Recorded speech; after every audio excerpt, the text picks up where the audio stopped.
Donc, aujourd'hui, nous allons procéder à un baptême, au baptême d'eau de notre sœur d'origine iranienne, Chacha, on va l'appeler Chacha. Et à ce titre, je pense qu'il est bon de rappeler que l'acte du baptême n'apporte pas le salut. Il n'y a qu'un seul baptême qui apporte le salut. C'est le baptême d'esprit. Et seul Dieu baptise d'esprit. Mais ce baptême, le baptême, c'est une marche importante vers le salut. Il montre en tous les cas l'amour de Chacha pour Jésus-Christ. Alors le baptême de repentance, le baptême d'eau, c'est une déclaration d'amour. C'est la déclaration d'amour officielle et officialisée que l'on fait donc à notre Seigneur. Donc c'est une cérémonie, et c'est la cérémonie qui est avant celle des fiançailles et du mariage, bien sûr, entre deux êtres qui s'aiment. Mais la déclaration d'amour, revenons à la déclaration d'amour au premier, elle a eu lieu bien avant, en tout cas pour la plupart d'entre nous. Pour Chacha, elle nous l'a expliqué, ça fait 1 an que cette déclaration d'amour a été faite. Et moi, pour moi, si j'en reviens à mon baptême, le baptême de repentance a vraiment eu lieu, pour moi, le 25 juin 1989.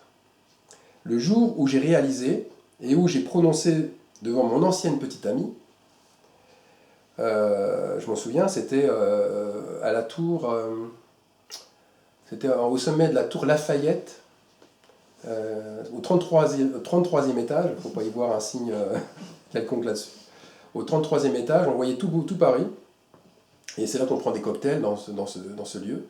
Et là, j'ai déclaré, non pas mon amour pour elle, hein, mais c'est Dieu que j'aime, et c'est lui mon nouvel amour. À ce moment-là, j'avais reçu le baptême de repentance.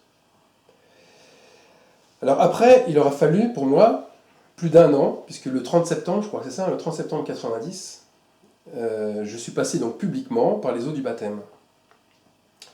Donc je pense que pour Chacha, c'est un peu la même chose. Elle a déjà reçu donc son baptême de repentance. Elle a déjà dit à Jésus-Christ combien elle l'aime. Et là, elle va passer donc par la cérémonie officielle qui montre justement qu'il y a un signe extérieur de ce qu'il y a dans son cœur. Alors la Bible, elle parle, et ça c'est important, de 3 baptêmes. Il y a 3 baptêmes en fait, en tout. Et nous allons voir que ces 3 baptêmes, ça montre 3 niveaux d'amour. 3 niveaux d'amour bien distincts. Ce sont la manifestation parfaite de l'amour divin.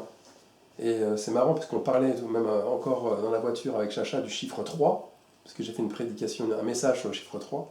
Et là encore, ça montre le chiffre 3, qui est le chiffre de l'accomplissement total et de l'accomplissement l'épouse avec l'époux.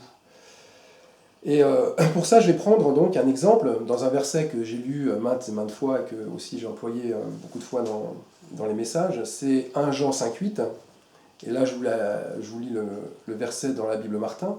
Il y en a aussi 3 qui rendent témoignage sur la terre, à savoir l'esprit, l'eau et le sang. Et ces 3-là se rapportent à 1. J'aime bien justement cette version parce que ça parle de 1. Il y a d'autres versions qui disent et ces 3-là sont en accord. Donc, il se rapporte à 1. Et on sait que 1, c'est l'unité, c'est Dieu. Donc, nous devons faire 1 avec lui dans l'esprit, 1 avec lui dans l'eau et 1 avec lui dans le sang. Alors, ça peut paraître très abstrait, mais on va voir qu'est-ce que cela signifie vraiment, ce fait de faire 1 avec l'esprit, l'eau et le sang. Donc, d'abord, faire 1 avec son esprit. Faire 1 avec son esprit, c'est le baptême d'esprit. C'est ce qui est nommé en premier là, dans le verset de Jean. C'est le plus important. C'est le fruit de la nouvelle naissance. Nous avons à naître d'esprit. Pourtant, chronologiquement, ce n'est pas lui qui commence, c'est le baptême d'eau. Nous avons à naître d'eau. Et le plus souvent, justement, on commence par l'eau. Alors, ce que Jésus dit justement à Nicodème, dans Jean 3,5, Jésus dit, en vérité, je te le dis, si un homme ne naît d'eau et d'esprit, il ne peut entrer dans le royaume de Dieu. Donc, le baptême d'eau, c'est celui de repentance, ce que je vous ai dit au-dessus. Et souvenez-vous que Jean le Baptiste, il baptisait d'eau dans le Jourdain. Ça veut dire qu'il préparait par ce baptême le chemin de celui qui était beaucoup plus grand que lui, et à qui il n'était même pas digne, ni à la hauteur, de lui délier les souliers. Jésus s'est fait lui-même baptiser d'eau. Alors que il était sans péché. N'avait pas besoin donc de ce baptême, puisqu'il n'avait pas besoin de se repentir, puisqu'il était sans péché. Donc il l'a fait parce qu'il montre le chemin. Jésus est le chemin, la vérité, la vie. Donc s'il est le chemin, il doit aussi nous montrer par ses actions, par ses actes, ce que nous devons faire. Donc il se met non seulement à notre place, il se met vraiment à notre niveau, mais en plus, il montre qu'il est parfaitement homme, et donc qu'il est parfaitement Dieu, quand il fait ça. Donc la purification, elle ne peut se faire qu'après avoir été lavé de ses péchés, qu'après ce baptême de repentance. Le baptême d'eau n'est pas l'acte qui nous lave en lui-même. Ça serait faux de croire que parce qu'on a été trempé dans l'eau, que ça y est, on ressort, on n'a plus de péché. Seul Dieu peut le faire. Le vrai lavage, en fait, c'est Dieu qui le fait. Il le fait dans nos cœurs. Mais c'est avant tout, ce baptême d'eau, une démonstration et une visualisation de l'acte. C'est un engagement, comme nous dit l'apôtre Paul, d'une bonne conscience envers Dieu. Alors nous montrons donc par cet acte que nous avons déjà les fruits de la repentance. C'est bien, c'est qu'on a parlé avec Chacha tout à l'heure, elle nous dit, moi, j'ai attendu de passer par le baptême d'eau parce que je voulais avoir les fruits. Et c'est vrai que c'est les fruits de la repentance qui sont importantes pour ce baptême d'eau. Et ça montre la valeur justement de l'engagement. Concrètement, la valeur de l'engagement, c'est notre conversion. La conversion montre les fruits de la repentance. La conversion, c'est prendre un chemin qui est bien souvent totalement à l'opposé. Alors j'emploie une image que je connais, c'est le ski. En ski, il y a un acte qui s'appelle la conversion. Je ne sais pas si Benjamin il connaît parce qu'il a fait un peu de ski. La conversion, c'est vous arrivez sur une piste, plutôt que la descendre, vous êtes orienté vous êtes en bout de piste mais latéralement, et vous devez aller de l'autre côté. Et en fait, vous envoyez un ski l'un après l'autre de l'autre côté. Vous changez complètement de direction. Si vous étiez à droite, vous partez à gauche. Ça s'appelle la conversion en ski. Et c'est la même chose dans la vie. La conversion, c'est vraiment partir à l'opposé de là où on était. Alors, se faire baptiser d'eau, qu'est-ce que cela signifie au juste? On va rentrer dans un détail. Cela veut dire qu'avant de plonger dans l'eau, je me suis au préalablement détourné des actes, des pensées et des paroles que je trouvais mal, que je trouvais sales. Tout ce que je ne trouve pas approprié dans ma vie par rapport à la vie avec Jésus, je m'en écarte. Donc, un exemple, j'ai arrêté par exemple de dire du mal sur les autres. J'ai changé mes mauvaises habitudes, comme rester oisif sans rien faire, passer mon temps à faire mes envies personnelles. J'ai mis aussi mes affaires en ordre. C'est-à-dire si j'avais des dettes envers les uns ou les autres, j'ai payé mes dettes. Si j'ai eu un manque de pardon vis-à-vis de certaines personnes, j'ai été leur demander pardon. Si et j'ai pardonné donc à ceux qui m'avaient aussi fait du mal. Ça c'est important, le pardon va dans les deux sens. Et puis j'ai arrêté mes addictions. Donc si mon addiction c'était de fumer, j'ai arrêté de fumer, si c'était de boire aussi, me distraire, au profit toujours de l'intérêt des autres. C'est-à-dire que le centre, c'est plus moi, ce sont les autres. Parce que quand on aime Jésus, on aime son prochain. Bref, l'amour de Dieu s'est dirigé vers l'amour de mon prochain, et en particulier aussi vers ceux qui ont la même foi que la mienne. Alors vous voyez, les actes ont devancé la déclaration d'amour. Le rite, le symbole, ce sont donc les signes extérieurs, ne font que confirmer les signes intérieurs, c'est-à-dire l'amour. C'est la confirmation, mais ça ne vient pas avant. C'est logique, quand vous aimez quelqu'un et que vous voulez faire une cérémonie pour officialiser vos sentiments, là c'est vraiment l'image du baptême, et bien vous allez chercher naturellement à faire plaisir, à lui faire plaisir. Et donc vous savez quoi lui fait plaisir. Alors le baptême de sang maintenant, parce que là on a vu le baptême d'eau, il y a le deuxième baptême qui est le baptême de sang. Ce baptême-là, on ne peut pas le faire soi-même, c'est impossible. Et nous avons vu que c'est seul Jésus qui peut le faire, et qu'il l'a fait avant nous. Car nous n'avons pas, nous, la possibilité de le faire, parce que nous sommes dans un état de péché. C'est-à-dire qu'il y avait une coupure dans le tabernacle entre le lieu saint et le lieu très saint. Le lieu très saint, c'était un endroit impossible d'accès. Seule une personne pouvait y accéder, on lit ça dans l'Ancienne Alliance, c'était le souverain sacrificateur qui, une fois par an, pouvait rentrer dans ce lieu très saint, et encore il risquait sa vie. On lui mettait une chaîne au pied, au cas où il mourait, on tirait la chaîne pour le ramener, parce qu'on n'allait surtout pas le chercher dans ce lieu-là. Mais si on se rappelle bien, le voile qui sépare le lieu saint du lieu très saint a été déchiré. Il a été déchiré au moment où Jésus a dit « tout est accompli ». C'est-à-dire au moment où tout son sang a coulé et sa mort est arrivée. D'accord ? Donc là, il y a eu ce sacrifice par le sang, et il y a eu bien entendu ce baptême par le sang qui a déchiré le voile. Donc le Saint des Saints maintenant, grâce à lui, grâce à Jésus-Christ, il est devenu accessible à tous. On peut tous rentrer dans ce lieu très saint. Grâce à l'agneau immolé, l'agneau sacrifié, le seul agneau, c'est Jésus-Christ. Et bien plus que le sacrifice d'un animal, donc, c'est le sacrifice de Dieu qui ôte le péché du monde. Jésus, là aussi, s'est fait homme, et il avait la fonction et l'autorité pour le faire, puisqu'il était Dieu fait homme. D'accord ? Alors ce baptême, il nous purifie dans le sens où plus aucune tache n'apparaît. C'est-à-dire qu'on est purifié complètement. Mais il y a une condition. Parce qu'on pourrait dire, voilà, on entend souvent ça dans pas mal d'assemblées. Oui, je suis sous la protection de Jésus, sous le sang de Jésus, il ne peut rien m'arriver. Mais il y a une condition essentielle. Et cette condition, on la trouve entre autres dans 1 Jean 1,9. Et 1 Jean 1,9 nous dit, c'est de confesser ses fautes. Pas une seule fois, mais à chaque fois que nous prenons conscience que nous avons commis une faute, nous devons la confesser. Ça, c'est ce qui marche logiquement dans notre vie chrétienne, notre vie de foi. Et si on ne le fait pas, on se coupe de la relation avec Jésus, et on se coupe bien entendu de la protection du sang, du baptême de sang de notre Dieu.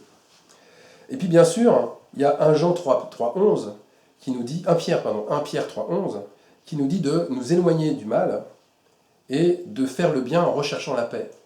C'est le fruit en fait, le fruit aussi de confesser ses fautes. Si je confesse mes fautes, mais tout de suite, je retourne à ce que j'ai vomi et je retourne à des médisances et je ne cherche pas à faire la paix avec les uns et les autres, il y a une contradiction, il y a quelque chose qui ne marche pas. Donc si nous buvons le vin de la Seine, qui est la représentation en fait du sang de Jésus, et si nous le buvons sans y voir nos propres péchés, alors nous prenons une condamnation contre nous-mêmes. C'est-à-dire que le sang de Jésus ne nous purifie plus. C'est ça en fait, prendre le vin et prendre le pain, c'est l'acte, c'est le rite, mais il faut regarder à soi en disant, est-ce que moi j'ai confessé mes fautes ? Si je n'ai pas confessé mes fautes, je m'attire, non seulement je coupe la relation avec Jésus, mais je m'attire une condamnation sur moi. Et là, on peut employer le mot de rétrograde. On a entendu souvent ce mot rétrograde dans les églises. Rétrograder, c'est pas quitter une assemblée, quitter des frères et sœurs, s'éloigner de sa famille. Rétrograder, c'est passer de la grâce à la loi. À partir du moment où je me coupe du sang de Jésus, je me coupe de ce baptême, je passe à la loi, je ne suis plus dans la grâce. D'accord ? Et la loi, on le sait, c'est la mort. La lettre aux Romains nous dit, le salaire du péché, c'est la mort. Alors le baptême d'esprit, le troisième baptême maintenant. Donc avant de parler de ce baptême, je vais lire un passage qui se trouve dans Luc 10 au verset 27. Et Jésus lui dit, « Qu'est-il écrit dans la loi ?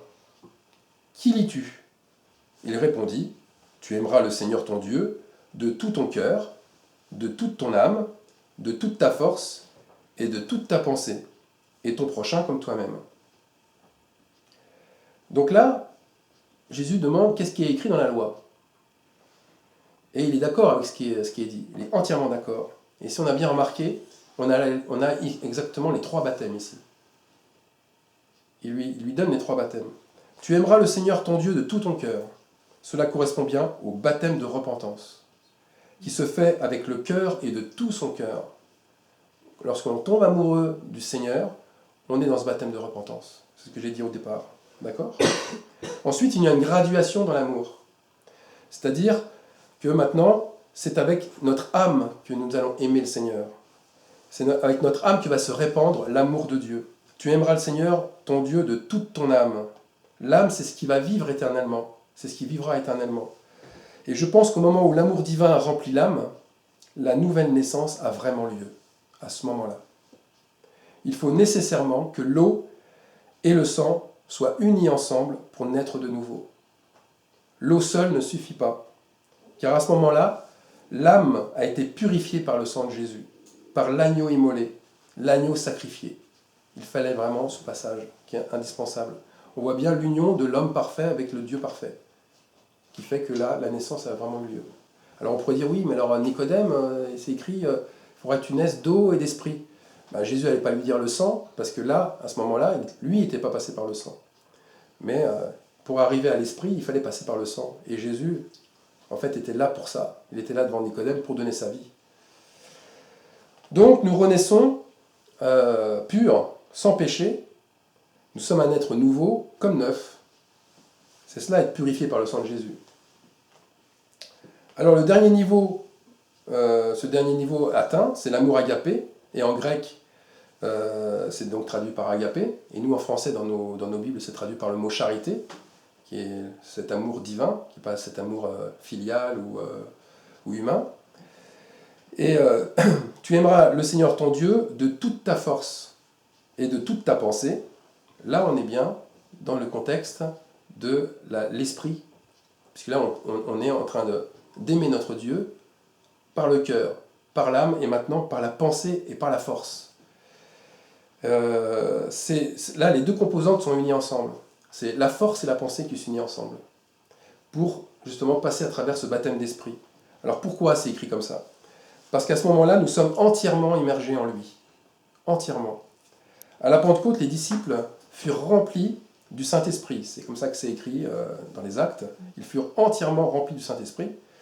Ils manifestaient là, en fait, les fruits de la nouvelle naissance. Ils ne manifestaient pas la nouvelle naissance. Ils l'avaient déjà eu. Mais c'est les fruits de la nouvelle naissance.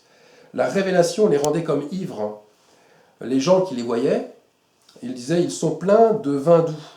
Ils étaient tous dans l'étonnement. Ils disaient, ils sont pleins de vin doux. Parce qu'en fait, ils parlaient des langues inconnues. Donc c'est parce que aussi les bonnes pensées ont remplacé celles de la chair. C'était l'Esprit de Dieu qui parlait à travers eux. Ce qui permet de marcher donc par l'Esprit et non plus par la chair. Et donc de faire les œuvres de l'Esprit. Nous sommes à ce moment-là co-héritiers de toute sa force. Car alors sa force devient la nôtre.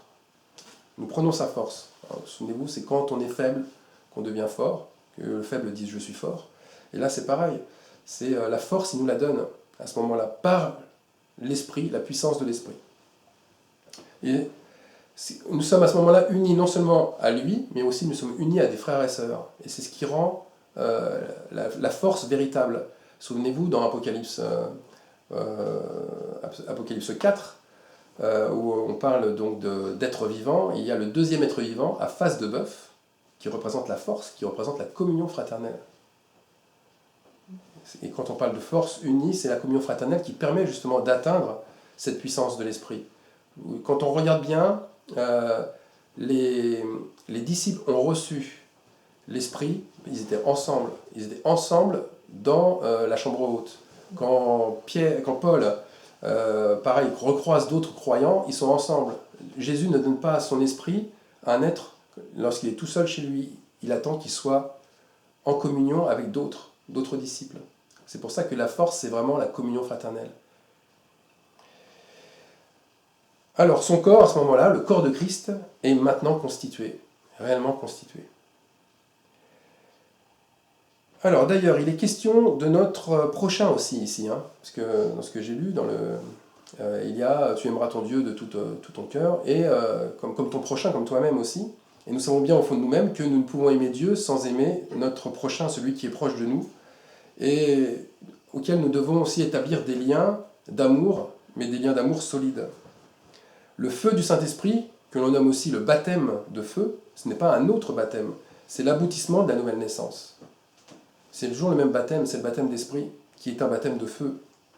Car à ce moment-là, le disciple est vraiment accompli, et ses actes sont plus que le don du parler en langue, plus que le don de la prophétie. Ce sont surtout les actes, ce sont les fruits de Galates 5, 22. Alors la représentation des baptêmes maintenant, qu'est-ce que ces baptêmes représentent ? On va revenir sur le mot baptême. Le mot baptême, c'est immersion, d'accord ? On l'avait dit tout à l'heure. Et bien sûr, le symbole du baptême va plus loin que de mettre 3 gouttes d'eau sur la tête. Hein, ça veut dire que quand on est baptisé, on est immergé de la tête aux pieds. Et le Seigneur, dans ces 3 baptêmes, lui, nous immerge complètement. On est immergé complètement par l'Esprit, on est aussi immergé complètement par le sang, et on est immergé aussi par l'eau. Alors certains pourront même se méprendre, parce qu'on dit dans ce cas-là, il faut qu'on soit aussi immergé de sang de la tête aux pieds. Donc il ne faut pas tomber dans cette erreur-là, parce que c'est le sang de Jésus qui nous purifie, mais il ne nous purifie pas de l'extérieur, il nous purifie de l'intérieur. Donc Jésus nous demande de nous examiner nous-mêmes pour voir si nous sommes bien baptisés par son sang, pas de nous asperger. Alors ne soyons pas non plus superstitieux, ce n'est pas parce qu'un bout du corps n'a pas été immergé sous l'eau que le baptême il est faux, par exemple. Si dans notre cœur l'amour de Jésus est vraiment entier, et si notre cœur c'est notre être intérieur, on sait vraiment qu'on s'engage pour Jésus, on est baptisé. C'est pas l'eau qui fait la représentation, le rite, qui est là pour valider ce qu'on est en train de faire. Le baptême, de toute manière, est accompli par notre cœur. D'accord ? De même, le vêtement. Le vêtement importe peu. Ce qui compte, c'est qu'on soit vêtu d'un vêtement, du vêtement de tous les jours, d'un vêtement sale. Alors j'ai posé la question justement à Chacha, j'ai dit « Qu'est-ce que tu as prévu ?» Elle m'a dit « Moi, je viens avec mes vêtements. » L'Esprit lui a inspiré, en fait, la chose qui est juste. C'est qu'on ne vient pas laver un vêtement propre. C'est vrai qu'il y a beaucoup de traditions où on vient et moi je suis passé par des eaux du baptême comme ça, je pensais que c'était bien aussi, hein. On avait déjà notre robe blanche, sans tache, sans rien, mais c'est pas ça le baptême c'est venir laver des vêtements qui sont sales. On est sale devant Jésus, et quand on se repent, on se repent de toutes ces taches, et c'est après qu'on a ce vêtement blanc, même si bon, ça reste qu'un symbole, hein. On ne le porte pas. Alors, donc se laver à l'extérieur, c'est laver ses vêtements, et c'est ce symbole de se séparer de tout ce qui va être tout ce qui est mal. Alors est-ce qu'on doit aussi répondre à des questions ? Parce que nous on avait l'habitude en fait de répondre à des questions pendant le baptême. On nous demandait aimes-tu Jésus de tout ton cœur ? Veux-tu le suivre tous les jours de ta vie ? Et puis sur la confession de ta foi, je te baptise dans le nom de Jésus-Christ. Alors moi je crois que ce qui est sensible, Dieu est sensible à une chose, c'est à la spontanéité, plus qu'aux choses qui sont préparées. C'est comme dans l'amour, quoi. Si moi je fais quelque chose qui est surfait, d'une répétition, Dieu n'est pas sensible à ça. La religion, oui, tout à fait, mais pas Dieu. Et je crois que la spontanéité du cœur, c'est de dire ce que son cœur a besoin d'exprimer vis-à-vis de Dieu à ce moment-là. Donc c'est de laisser parler, en fait, compte, la personne qui est baptisée et lui dire « Est-ce que tu as quelque chose à dire de particulier à ton Dieu que tu aimes ?» Et c'est à elle de dire ce qu'elle a sur le cœur. C'est tout. Il faut être en fait nature, hein, et dire les choses publiquement pour le Dieu qu'on aime et qu'on chérit le plus, sans y voir justement une quelconque accusation ou un jugement. Non, on est devant des frères et sœurs, on est devant notre Dieu, et c'est une cérémonie, et c'est une joie qu'on partage ensemble. Alors, à quel moment, maintenant on peut se poser la question, ces 3 baptêmes sont réalisés dans le temps ? Est-ce qu'il faut d'abord, on a le baptême d'eau, baptême de sang, est-ce que ça dure un certain temps ? Est-ce qu'il faut encore attendre un certain temps avant d'avoir le baptême d'esprit, etc. Parce que ça aussi, c'est des choses qui sont beaucoup véhiculées par les religions, en disant attention, tu as fait ton baptême d'eau, le baptême d'esprit, on va prier pour toi, pour que tu reçois le parler en langue, etc. Mais là aussi, il n'y a rien de défini, normalement c'est le pasteur qui regarde tout ça. Mais là aussi, nous, on n'a pas regardé par rapport au temps, on a regardé par rapport aux fruits. C'est les fruits qui déterminent de tout. Jésus nous demande tout le temps, regardez l'arbre à ses fruits. Et non au rite. On ne regarde pas si le rite il doit se faire à tel moment ou pas. Le baptême d'eau ne montre rien, sinon il montre juste une cohérence. La cohérence entre le rite d'un côté et les actes du croyant. Si c'est cohérent, il n'y a aucun problème. Le baptême de sang, il prend sa signification dans notre propre sacrifice. Si vraiment nous nous sacrifions pour Jésus, le baptême de sang, il a vraiment une signification. Le croyant qui se repent, il préfère de loin l'humilité, l'humiliation même, lorsqu'il avoue un péché, lorsqu'il répare un péché, qu'une dissimulation. C'est ça son signe extérieur. Et enfin, le baptême d'esprit se voit aussi dans les actes d'amour, dans les actes de bienveillance. On a dit tout à l'heure, Galates, les fruits de Galates 5, 22, c'est les actes d'amour. Ce sont donc la bonté, la bienveillance, la générosité, la patience, la fidélité. Donc le rite doit rester qu'une simple représentation de l'amour que nous avons dans notre cœur. Le baptême d'eau, lui, représente, ou plutôt il est le témoignage de la repentance et des actes de conversion qui sont associés, qui sont rattachés. Le baptême d'eau, c'est un témoignage. Et le pain levain de la scène, ce sont le témoignage du baptême de sang. Le parler en langue, la prophétie, c'est le témoignage du baptême du Saint-Esprit. Là, on a les 3 témoins des 3 baptêmes. Ce sont seulement des témoins. Mais attention, ces témoins peuvent clignoter faux. Si on prend uniquement la vérité dedans, on dit « Ah, moi, je prends le pain et le vin, moi, j'ai été baptisé d'eau, moi, je parle en langue, je prophétise, donc, très bien, j'ai reçu les 3 baptêmes. » Mais attention, ça peut clignoter complètement une couleur qui n'est pas juste. Donc on peut se faire baptiser d'eau et avoir une fausse repentance, ou une repentance sans conversion. Parce que la fausse repentance, c'est celle-là. C'est que, oui, j'aime Dieu, mais en fait, où est les fruits? Où sont les fruits? Où est la conversion? On peut aussi prendre la scène, donc le pain et le vin, mais en se sentant supérieur aux frères et sœurs. Là, c'est pareil, on prend quelque chose qui est contre nous, d'accord? Une condamnation. On peut aussi se croire baptisé de l'esprit, mais ne pas avoir la force. La force de l'esprit, c'est la force de la piété, c'est l'amour.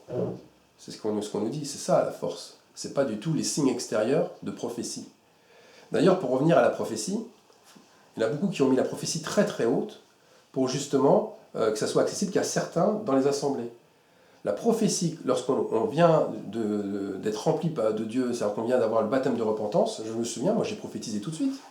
La prophétie, c'est par exemple, je lis dans la Bible un verset, je prends le psaume 23, je lis « L'Éternel te fait reposer dans de verts pâturages ». Bah, si je rencontre un croyant, ou je vais prophétiser, je vais dire « Mais tu sais, si tu rencontres Dieu, il te fait, tu vas aller dans de verts pâturages, ta vie sera abondante, elle sera pleine de réussite ». C'est ce que dit la Bible, je prophétise sur lui. On prophétise en fait, à partir du moment où on a l'Esprit de Dieu. Parce qu'on dit à l'autre que sa vie va être transformée, qui va être dans la joie, qui va être dans la paix. C'est une prophétie déjà. Donc pas passer la prophétie pour certains qui peuvent prophétiser, pas d'autres. Après, il y a certaines prophéties que certains peuvent recevoir et pas d'autres personnes, mais tout le monde qui a l'Esprit peuvent prophétiser.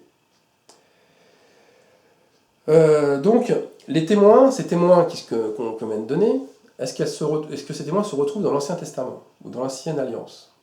C'est-à-dire, on a vu le baptême d'eau, le baptême de sang et le baptême d'esprit. Est-ce qu'on le retrouve avec Moïse, avec les autres? Ben moi je dis oui. On a exactement la même chose ailleurs. Parce que Jésus ne fait pas les choses à moitié. Le baptême d'eau, dans la loi. Jean-Baptiste faisait le baptême d'eau. Il n'était pas dans la grâce, Jean-Baptiste. Il venait avant la grâce. Donc quand il baptisait sous la loi. Ça veut dire que lui, s'il baptisait sous la loi, il avait connaissance de la loi. Alors on pourrait dire, bon d'accord, mais est-ce qu'il n'y a pas une autre chose qui peut nous mettre sur la voie? Eh bien, si vous regardez, vous lisez Exode 19, 10 à 11, vous voyez que Moïse baptisait sous l'ordre de Dieu. Dieu lui disait, baptise. Et regardez bien comment c'est dit. Et l'Éternel dit à Moïse, va vers le peuple, sanctifie-les aujourd'hui et demain qu'ils lavent leurs vêtements. C'est un ordre de Dieu. Pourquoi ils devaient laver leurs vêtements? Donc là, on voit bien le baptême de repentance et d'eau. Pour qu'ils soient prêts pour le 3e jour, car le 3e jour, l'Éternel descendra aux yeux de tout le peuple sur la montagne du Sinaï. Voilà pourquoi. On remarque plusieurs choses ici. Que laver ses vêtements, c'est laver son corps. C'est pas laver son corps. C'est pas mettre un vêtement blanc. C'est pas quelque chose d'extérieur. C'est se mettre en ordre avec Dieu, c'est-à-dire se repentir, se convertir. C'est donc montrer la vraie sanctification, parce qu'on parle de sanctification, sanctifie-les. Et on voit aussi le troisième jour. Le troisième jour, qu'est-ce qui se passe? L'Éternel arrive. C'est-à-dire que l'Esprit descend. Il y a un baptême qui arrive, c'est le baptême d'Esprit. Au bout de 3 jours. Bizarre aussi, encore le chiffre 3. D'accord? Qui est évoqué ici. Et là, si vous regardez bien, moi, il y a une chose qui m'a troublé au début. C'est pour qu'il soit prêt pour le troisième jour, car le troisième jour, l'Éternel descendra aux yeux de tout le peuple. Je suis désolé, mais là, il y a un problème. Le peuple n'a pas vu Dieu. Moïse a vu Dieu, mais le peuple n'a pas vu Dieu. Eh bien si, il a vu Dieu par Moïse. Parce que Moïse, quand il est descendu de la montagne, il était un petit peu différent d'avant. Et on lit que Moïse, quand il redescend avec l'étape de la loi, il a encore la peau de son visage qui rayonne. Il avait Dieu en lui. Il avait l'esprit de Dieu en lui. Il était baptisé d'esprit, Moïse, quand il est descendu. Et donc, en fait, le peuple a vraiment vu Dieu. Donc, il n'y a pas... On pourrait croire à une contradiction, mais il n'y a pas de contradiction du tout. Alors, le baptême de sang, on va dire, bon, c'est à quel moment? C'est le jour de la Pâque. Ben, le jour de la Pâque, quand on sacrifiait un agneau sans défaut, mâle, âgé d'1 an, c'est dans Exode 12,5 qu'on lit ça, on voit bien ici que c'est la manifestation de ce que Jésus va faire plus tard, qui était lui seul sans défaut. D'accord? Et puis, on lit qu'on prendra de son sang et on le mettra sur les 2 poteaux et sur le linteau de la porte des maisons, où on le mangera. Là aussi, encore un signe, Jésus-Christ. Nous dit Pierre, c'est bien cet agneau qui est prédestiné avant la création du monde. 1 Pierre 1,19. Ce sacrifice a été de toute éternité établi, et il a été manifesté à la fin des temps. Pierre nous dit qu'il a été manifesté à la fin des temps. On peut dire, oui, mais c'est pas la fin des temps. Attention, pas n'importe quel temps, à la fin des temps de la loi. À la fin des temps de la loi, là, on a la grâce qui arrive par cet agneau immolé, par le sang de Jésus qui coule. Donc par le baptême de sang. Alors maintenant, on revient à l'adoption. L'adoption, quel baptême c'est? Alors on le sait, une majorité de croyants, malheureusement, c'est comme ça, ils sont tièdes, et se sont arrêtés juste au baptême d'eau. Ils refusent donc les fruits du baptême. Ils refusent d'aller plus loin. Ils restent bloqués en fait sous la loi mosaïque. Ils doivent donc, eux, absolument repasser par le premier baptême. Le premier baptême, c'est le baptême de repentance, donc se reconsacrer. On peut dire que rien n'est définitif à ce niveau-là. Tant qu'on n'a pas été adopté, il faut revenir sans cesse au premier baptême, toujours. Ça ne veut pas dire qu'il faut repasser par l'eau, mais il faut revenir à un baptême profond en soi, de repentance. Alors, pour être adopté, il faut nécessairement les 3 baptêmes pour être définitivement adopté. C'est-à-dire que pour être définitivement considéré comme fils et fille de Dieu. Tant qu'on n'a pas les 3 baptêmes, on ne peut pas être adopté définitivement. Et on voit ça notamment avec les disciples de Jésus qui ont dû attendre 50 jours avant de recevoir leur dernier baptême à la Pentecôte. Ils ont été visités par l'Esprit avant, mais ils ont reçu la puissance de l'Esprit 50 jours après. Il fallait donc un temps d'épreuve. Ils ont dû persévérer dans la prière, dans la chambre haute pendant tout ce temps. Et ce temps d'épreuve est défini par Dieu, lui seul. Lui seul connaît ce temps d'épreuve. C'est pour ça qu'en fait, la personne se sent prête à un moment donné. L'Esprit lui dit qu'elle est prête à le recevoir. Et nous passons à ce moment-là par le feu, pendant ces 50 jours, par le creuset, qui doit nous rendre encore plus purs, plus brillants. C'est comme le diamant. Et c'est ce que dit, ce qui est écrit dans l'Apocalypse au chapitre 3, où c'est l'or qui est éprouvé par le feu. Et l'or éprouvé par le feu, c'est cette fournaise qui vient nous purifier encore davantage. Alors bien sûr, cette fournaise, elle vient purifier les élus, mais c'est l'inverse qui se passe pour les autres. C'est-à-dire qu'ils ne supportent pas cette chaleur, ils ne supportent pas la fournaise. Et pour eux, comme c'est insupportable, la séparation est inévitable. Ils ne peuvent pas aller jusqu'au 3e baptême, ils restent toujours au premier, systématiquement. Et la conséquence, elle est inévitable, il y a la séparation entre Dieu et eux. Alors combien de croyants ont refusé sans en prendre conscience forcément, à ce moment-là, ils ont refusé d'entrer dans la fournaise et de continuer dans la fournaise. Et en fait, en refusant la fournaise, ils ont refusé l'acte de fiançailles avec le Seigneur. Donc aujourd'hui, voilà, on est dimanche, un dimanche de Pâques, et on va prendre donc la scène, donc le vin et le... Je t'en avais pas parlé à Thierry, mais on va prendre le pain et le vin, le rite, voilà, pour montrer aussi qu'on est sous le baptême de sang. Et donc on va prendre ça entre frères et sœurs, nous sommes là dans une assemblée, et j'ai bien dire que justement je fais la distinction entre le rite et l'acte, qui est bien différent. Et l'acte est beaucoup plus fort que le rite, mais que le rite montre en tout cas l'état de notre cœur.